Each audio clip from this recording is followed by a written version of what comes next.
So ಇದು ದೂರುದಾರರು ಹೇಳ್ತಾ ಇರುವಂತದ್ದು ಖಂಡಿತ ಇಲ್ಲೊಂದು ಎಕ್ಸ್ಟ್ರಾಕ್ಷನ್ ಆಗಿದೆ ಅನ್ನುವಂಥದ್ದು ಆರೋಪನ ಸುಲಿಗೆ ಮಾಡುವಂತ ರೀತಿಯಾದ ಪ್ರಯತ್ನ ಆಗಿದೆ ಅನ್ನೋ ಆರೋಪವನ್ನ ಮಾಡ್ತಾ ಇದ್ದಾರೆ. ಹಾಗಾದ್ರೆ ಏನಿದು ಎಲೆಕ್ಟ್ರಾಲ್ ಬಾಂಡ್ಸ್? 2018ರಲ್ಲಿ ಮೋದಿ ಸರ್ಕಾರದಿಂದ ಚುನಾವಣಾ ಬಾಂಡ್ಗಳನ್ನ ಜಾರಿಗೆ ತರಲಾಯಿತು. ರಾಜಕೀಯ ಪಕ್ಷಗಳಿಗೆ ದೇಣಿಗೆ ನೀಡೋದಕ್ಕೆ ಈ ಬಾಂಡ್ ಪರಿಚಯವನ್ನ ಮಾಡಲಾಯಿತು. ಹಿಂದೆ ಎಲ್ಲ ಒಂದು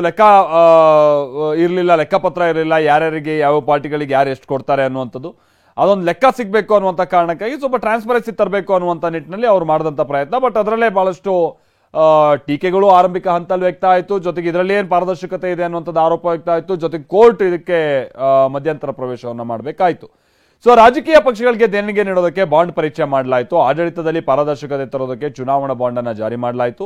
ದಾನಿಗಳ ಗುರುತು ಪತ್ತೆ ಆಗದಿರಲಿ ಅಂತ ಎಲೆಕ್ಟ್ರಾಲ್ ಬಾಂಡ್ ಅನ್ನ ತರಲಾಯಿತು.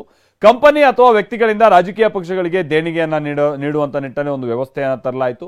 ಚುನಾವಣಾ ಬಾಂಡ್ಗಳ ಮುಖೇನವಾಗಿ ದೇಣಿಗೆ ನೀಡುವ ವ್ಯವಸ್ಥೆ. ಸೊ ದೇಣಿಗೆ ಕೊಟ್ಟವರ ಗುರುತು ಪತ್ತೆಯಿಂದ ಪ್ರಭಾವ ಬಳಕೆ ಹಿನ್ನೆಲೆಯಲ್ಲಿ ಯಾರಿಂದ ಯಾವ ಪಕ್ಷಕ್ಕೆ ದೇಣಿಗೆ ಬರುತ್ತೆ ಅನ್ನುವಂಥದ್ದು ಅದನ್ನ ಗೌಪ್ಯವಾಗಿಡುವಂತ ಪ್ರಯತ್ನ ಆಗಿತ್ತು. ಆದ್ರೆ ಇದು ಕಪ್ಪು ಹಣದ ಒಳಹರಿವಿಗೆ ಕಾರಣ ಅಂತ ವಾದವನ್ನ ಮಾಡಲಾಯಿತು. ಕಾರ್ಪೊರೇಟ್ ಸಂಸ್ಥೆಗಳ ಗುರುತು ಬಹಿರಂಗಪಡಿಸದೆ ಹಣವನ್ನ ದಾನ ಮಾಡಿದಂಥದ್ದು ಕೂಡ ಕಂಡುಬಂತು. ಇದೇ ಕಾರಣಕ್ಕೆ ಈ ಯೋಜನೆ ಜಾರಿಗೆ ಬಹಳ ವಿರೋಧ ವ್ಯಕ್ತ ಆಯಿತು. ಅಥವಾ ಈ ಯೋಜನೆಯ ಜಾರಿ ಆಗಿತ್ತು, ಈ ಯೋಜನೆಯ ವಿರುದ್ಧವಾಗಿ ವಿರೋಧ ವ್ಯಕ್ತ ಆಯಿತು.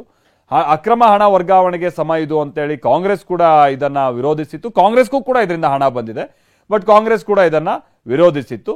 ಸುಪ್ರೀಂ ಕೋರ್ಟ್ನಲ್ಲಿ ಇದಕ್ಕೆ ಸಂಬಂಧಪಟ್ಟ ಹಾಗೆ ಕೋರ್ಟ್ ಮೆಟ್ಲೇರಲಾಗಿತ್ತು. ಅಸಂವಿಧಾನಿಕ ಅನ್ನುವಂಥದ್ದನ್ನ ಕೂಡ ತೀರ್ಪು ಕೊಡಲಾಯಿತು.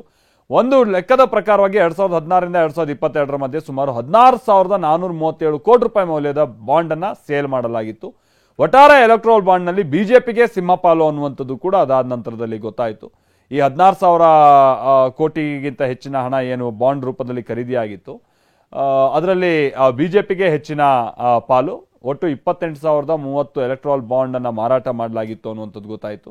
ಈ ದೇಣಿಗೆಗಳ ಫಲಾನುಭವಿಗಳಲ್ಲಿ ಬಿಜೆಪಿ ಅಗ್ರಸ್ಥಾನದಲ್ಲಿ ಸುಮಾರು 58%ಗೂ ಹೆಚ್ಚು ಬಿಜೆಪಿಯ ಪಾಲು ಇದರಲ್ಲಿದೆ, 60%.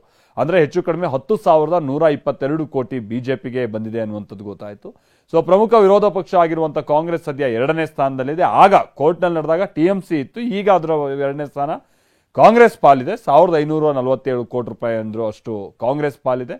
ಆಮೇಲೆ ಟಿಎಂಸಿ 823 ಕೋಟಿ ರೂಪಾಯಿ ಅಥವಾ 8% ದೇಣಿಗೆಯನ್ನ ಈ ಎಲೆಕ್ಟ್ರಾಲ್ ಬಾಂಡ್ಸ್ ಮುಖೇನವಾಗಿ ಟಿಎಂಸಿ ಪಡೆದುಕೊಂಡಿದೆ. ಬಟ್ ಇಲ್ಲಿ ವಿಚಾರ ಅಂತ ಅಂದ್ರೆ ಎಲ್ಲಾ ಪಕ್ಷಗಳು ಹಣವನ್ನ ಪಡೆದುಕೊಂಡಿದೆ ಎಲೆಕ್ಟ್ರಾಲ್ ಬಾಂಡ್ಸ್ ಮುಖೇನವಾಗಿ. ಆದ್ರೆ ಅಧಿಕಾರದಲ್ಲಿದ್ದಂತ ಬಿಜೆಪಿ ಇಡಿಯನ್ನೆಲ್ಲ ಬಳಸ್ಕೊಂಡು ಎಕ್ಸ್ಟ್ರಾಕ್ಷನ್ ಮಾಡಿದೆ ಅನ್ನುವಂಥದ್ದು ಆರೋಪ.